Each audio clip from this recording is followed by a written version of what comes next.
Okay, June 6, 2020, out in the kitchen garden. Ran a tine rake through these beds real fast.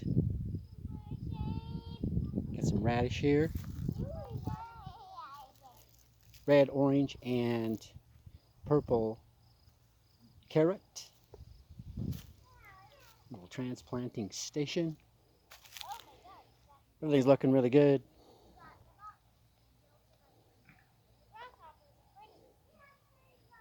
Got the kids out on a bug hunt excursion where they're capturing bugs and identifying them.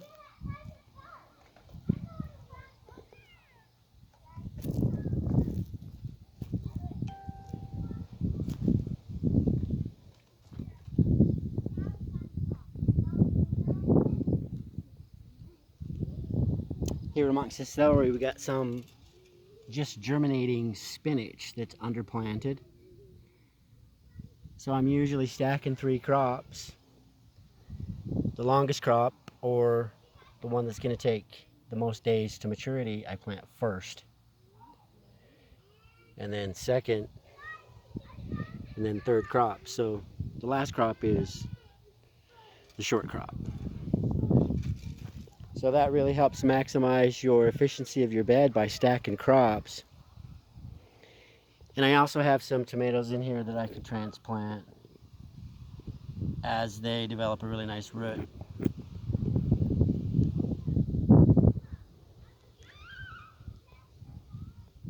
But mostly this row is about spinach. So as it comes up to a certain size, we harvest it and then replant over the top of it.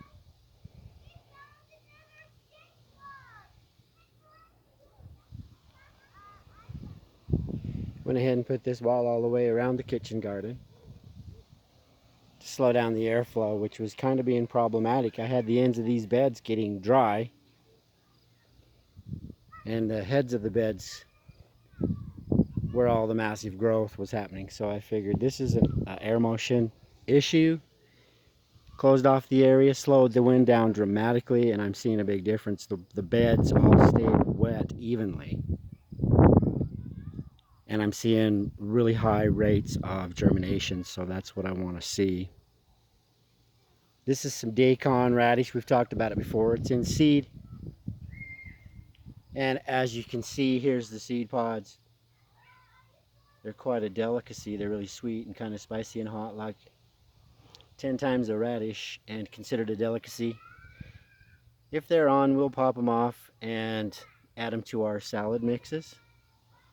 And you can see in here we've got a lot of little onions, shallots, mixed in with 2 or 3 different types of lettuces.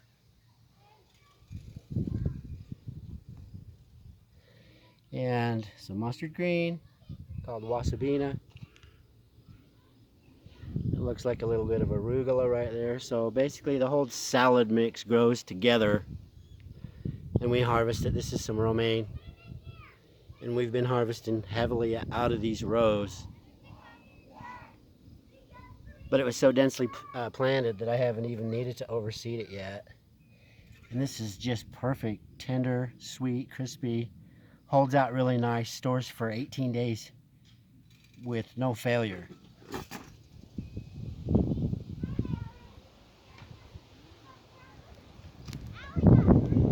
And there's a little bit of fresh dill if you need some. Stink bugs. Stink bugs. Wow, you've got quite a collection. Today is Allie's birthday. She's 4. Woo!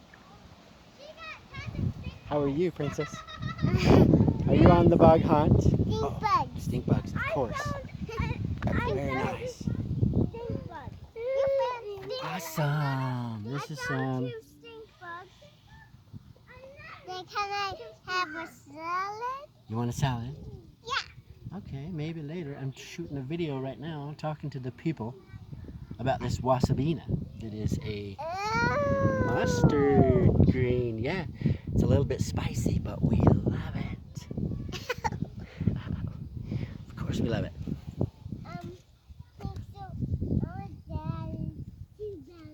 Yeah. I love it.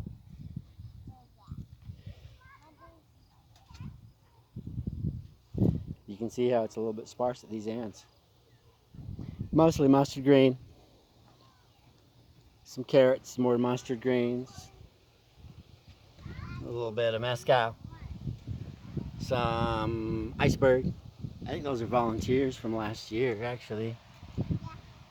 Yep, that's what Beth says. Yep. Yep.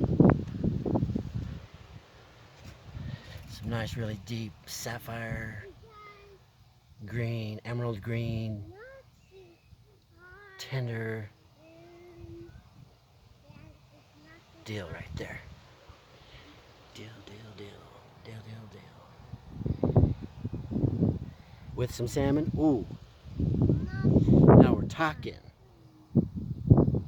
And this is, of course, a beet that's heading in to produce some seed. I've seen these. I've had these 6 feet tall. These beads. See now, so there's a lot of beet grains into the carrots, into the dill. Maximizing the space. Right here we have some culinary sage. And some real diverse germination happening here. There's some radishes in there. Some spinach in there.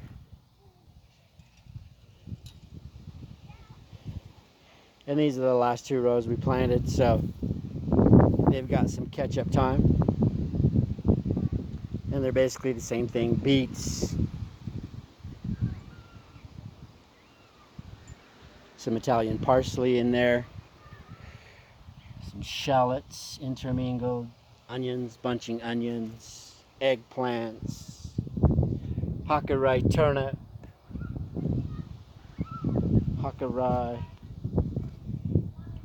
Some more iceberg among the hockerai. There's a mescaline. It's a beautiful serrated edge lettuce. It's crispy, sweet. Holds its form good. Mid-crunch. Really nice in a salad mix. Matter of fact, I like it. It's my favorite. This is some garlic. It was just recently put in. We use the scapes to mix in with the salad green mix. Also, sometimes we pull it really young. It's tender. It's really garlicky. It's wonderful to bite into a little garlic bulb while you're having a mix. There's 27 different herbaceous plants in our salad mixes, along with, radishes and all kinds of things that can really give you a surprise. As a matter of fact, we have a lot of people sorting our greens out and asking us, what's this? What's this? What's that? It's always fun to introduce people to new types of flavors, especially growing them organically. They taste so good. This is tatsoi, blue Scottish kale. Love that curly kale. That can get really big. And then this open area is for cucumbers, for zucchini, summer squash, cantaloupe. Anything that's going to vine out has this little area, and it's just starting to fill up. It's been completely planted. Some crimson sweet watermelon, pumpkin. In this area, I'm sure, will get very, very filled up. There's a volunteer broccoli plant just sitting there in this little ridge. Zucchini, of course, with the trademark long arms. Yellow crookneck, a little bit shorter arms, red crookneck, or yellow crookneck, sorry. Zucchini. After you look at these for a while, you can identify them real easy. It's a melon. Yellow crookneck. Sunflower, what are you doing in here? They're all supposed to be over here on this hedgerow that's just booming. And as it's maturing and coming up, I'm thinning this out and using it as a soil fix. I just feed it back in. And that hedge, 4-foot hedge of sunflowers, will come up 8-9 feet. And then I can remove this temporary barriers, so we got a natural barrier in August. So there's the tour.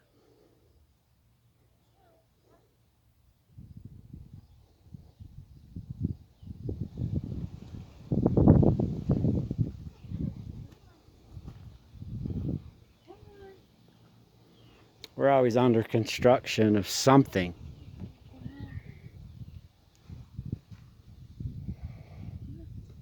Sugar peas, nasturtium,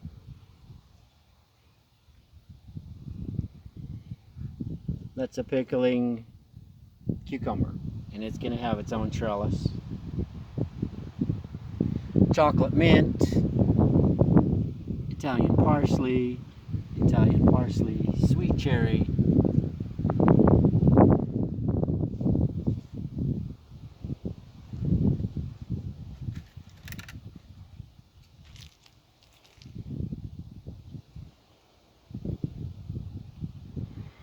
some thyme that's flowering.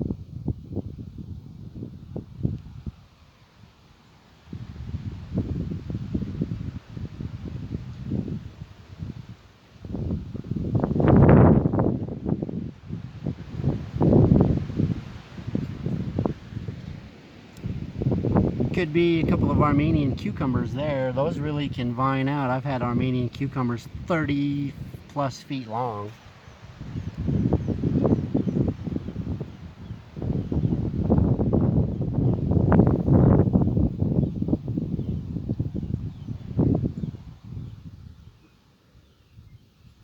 Peas are starting to put on.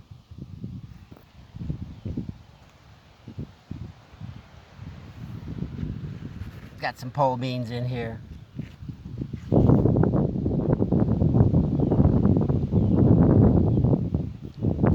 Spearmint. That area is full of potatoes.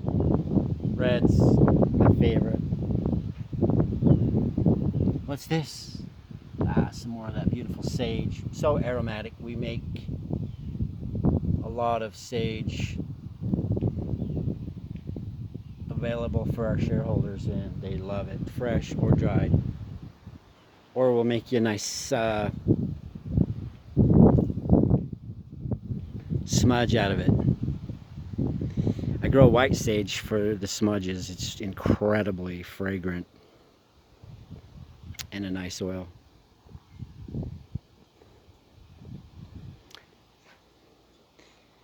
Primitive tea trellis here that's got a crawling cucumber on it.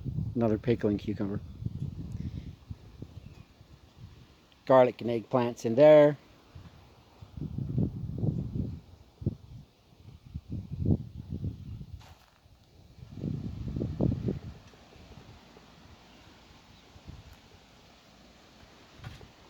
There you go.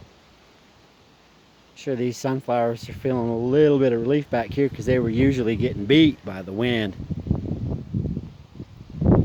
And they're starting to spread out.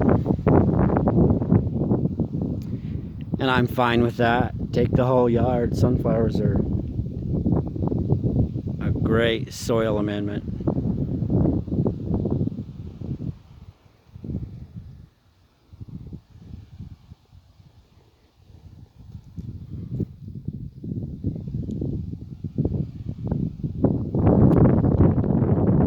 Whole beans there.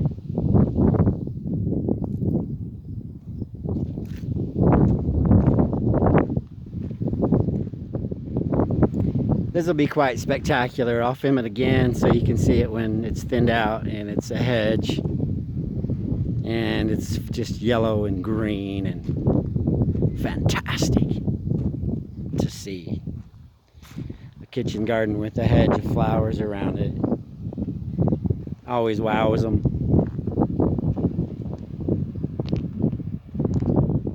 See you soon.